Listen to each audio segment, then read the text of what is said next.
আসসালামু আলাইকুম and welcome back to my channel. আজকে শেয়ার করব গরমের জন্য একটি দারুণ ফেসিয়াল। যেই ফেসিয়ালটা করলে আপনার স্কিনে রোদে পুরা দাগ, মেস্তার দাগ, আরও অনেক সমস্যা কিন্তু সহজেই আপনারা দূর করতে পারবেন।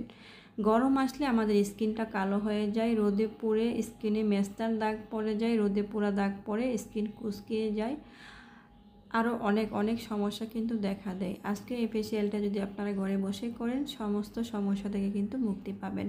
ভিডিওটি না টেনে সম্পূর্ণটা দেখবেন, আর ভিডিও ভালো লাগলে অবশ্যই চ্যানেলটি সাবস্ক্রাইব করে সাপোর্ট করবেন।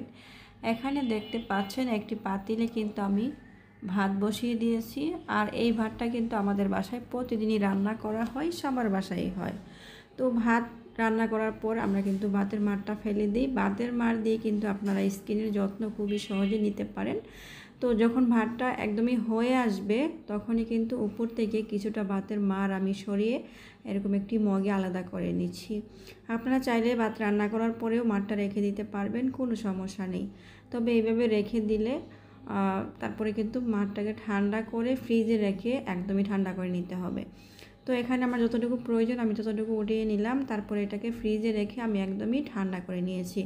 কারণ গরমে স্কিনে কিন্তু জ্বালা পোড়া বাড়ে, অনেক সমস্যা হয়, রান্না করতে গেলেও কিন্তু আমাদের স্কিনটা জ্বালা করে। তো আপনারা কিন্তু এই নিয়মে ফেসিয়ালটা করে নিতে পারেন। তো দেখতে পাচ্ছেন ফ্রিজ থেকে বের করে নিয়ে আসছি, আর এটা কিন্তু এখন খুবই ঠান্ডা আছে। আর ঠান্ডা মারটা কিন্তু ভাতের যেহেতু এটা যখন আপনি স্কিনে ব্যবহার করবেন, স্কিনের জন্য কিন্তু অনেক বেশি ভালো হবে। তো আমি এখান থেকে আমার যতটুকু প্রয়োজন আলাদা করে অন্য একটি বাটিতে নিয়ে নিব। এখানে আমি 2 থেকে 3 টেবিল চামচ পরিমাণ ভাতের মার নিব। আর দেখবেন কোরিয়ান যেই স্কিন প্রোডাক্টগুলো আমরা ব্যবহার করি, অথবা যে কোরিয়ান আপুরা আছে দেখবেন তাদের স্কিনটা কিন্তু সারাক্ষণই ঝকঝকা চকচকা থাকে। তারা কিন্তু রাইস ওয়াটার, তারপরে চালের গুঁড়া, এসব কিন্তু স্কিনে খুবই বেশি ব্যবহার করে।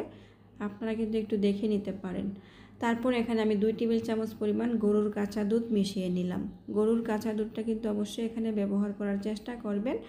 তারপরে দিতে হবে এখানে সামান্য পরিমাণ একটু চিনি। চিনিটাকে ভালো করে এখানে মিশিয়ে নিতে হবে। দুধ আর হলো ভাতের মারের সাথে ভালো করে চিনিটাকে আমি মিশিয়ে নিব। যাদের স্কিন অনেক বেশি ড্রাই, রুক্ষ, শুষ্ক, তারা কিন্তু ঠিক এইভাবে মিশিয়ে নিয়ে তুলোর সাহায্যে পুরো স্কিনে প্রথমে লাগিয়ে নিতে পারেন ফেসিয়ালটা করার আগে। তারপরে এই ফেসিয়ালটা তৈরি করার জন্য এখানে লাগবে বেসন। আমি এখানে 1 টেবিল চামচ পরিমাণ বেসন নিয়ে নিলাম। লাগলে আরেকটু পরিমাণ মিশিয়ে নিতে পারবেন, কোনো সমস্যা নাই। তবে এই ফেসিয়ালটা কিন্তু অনেক বেশি ঘন হবে না, একটু পাতলা থাকবে। তো আমি একটু ভালো করে মিশিয়ে নিচ্ছি। এই ফেসিয়ালগুলো আমি নিজে ঘরে ব্যবহার করি, তারপরে আপনাদের সাথে শেয়ার করি। আপনারা কিন্তু ট্রাই করতে পারেন, কোনো সমস্যা নাই। আর ঘরোয়া উপাদানে স্কিনের কোনো ক্ষতি হয় না, স্কিন আরও ভালো থাকে। আর বাহিরের ক্রিম ব্যবহার করলে আপনার স্কিনটা হয়তো রাতারাতি ফর্সা সুন্দর হয়ে যাবে, তবে এটা বেশি দিন কিন্তু থাকবে না।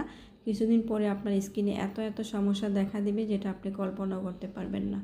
তো ঘরোয়া জিনিসগুলো ফেলে না দিয়ে আপনারা স্কিনের যত্ন নিতে পারেন। আর প্রত্যেকটা জিনিসই কিন্তু স্কিনের জন্য অনেক ভালো, আমি যেগুলো আপনাদের সাথে শেয়ার করি। তো দেখতে পাচ্ছেন ভালো করে মিশিয়ে নেওয়ার পর এটা কিন্তু একদমই পাতলা ক্রিমের মতো হয়ে গেছে। এটা কিন্তু স্কিনে ব্যবহার করলে আপনি বুঝতেই পারবেন না যে আপনি ফেসিয়াল ব্যবহার করছেন, খুবই সহজ স্কিনের সাথে মিশে যাবে। তারপরে কিন্তু আপনারা এটাকে ওয়াশ করে ফেলতে পারবেন, কোনো ধরনের ঝামেলা হবে না। তো যখন এভাবে ভালো করে মিশিয়ে নেবেন তখন বুঝতে পারবেন এটা একদমই মুখে লাগানোর জন্য তৈরি হয়ে গিয়েছে।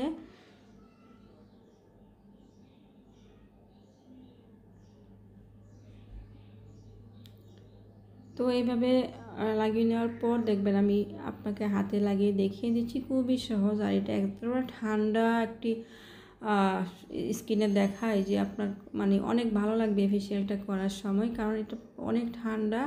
স্কিনে লাগানোর পরই কিন্তু অন্যরকম একটা শান্তি লাগে আর ভালো লাগে। ঠিক এইভাবে আপনারা স্কিনে লাগিয়ে নেবেন, চোখের নিচে, গাড়ে, গলায় এটা ব্যবহার করতে পারেন, কোনো সমস্যা নেই। তো এইভাবে লাগিয়ে নিয়ে আপনারা একদমই শুকিয়ে আসা পর্যন্ত অপেক্ষা করবেন। যখন সম্পূর্ণভাবে স্কিনের সাথে শুকিয়ে যাবে তখনই কিন্তু আপনারা আলতো হাতে একটু হাতে পানি অথবা লেবুর খোসা বা যে কোনো একটা ধারালো কিছু দিয়ে স্কিনটাকে ঠিক এইভাবে আলতো হাতে মাসাজ করতে হবে। কিছুক্ষণ মাসাজ করার পর স্কিনটাকে নর্মাল পানি দিয়ে আপনারা ধুয়ে নেবেন। ধুয়ে নেওয়ার পর সঙ্গে সঙ্গে আপনারা বুঝতে পারবেন যে আপনার স্কিনটা এতটা গ্লো করছে, এতটা ফর্সা উজ্জ্বল দেখাচ্ছে, একদমই আপনারা অবাক হয়ে যাবেন। কারণ এই ফেসিয়ালগুলো কিন্তু ঘরোয়া উপাদান দিয়ে তৈরি করা হয়, কোনো ধরনের সমস্যা আপনার স্কিনে হবে না। আপনার স্কিন ঠিক আমার স্কিনের মতো এতটা হেলদি, উজ্জ্বল, সুন্দর থাকবে। আপনারা যে ছবিগুলো এখন দেখবেন এটা কিন্তু আমি নিজে ঘরে ফেসিয়াল করি, কখনো বিউটি পার্লারে যাওয়া হয় না। আর এই ফেসিয়ালগুলো করেই কিন্তু আমি আমার স্কিনটাকে এতটা সুন্দর রাখি। আজকের মতো বিদায় নিচ্ছি, আবার এরকম ভিডিও নিয়ে চলে আসবো। আল্লাহ হাফেজ।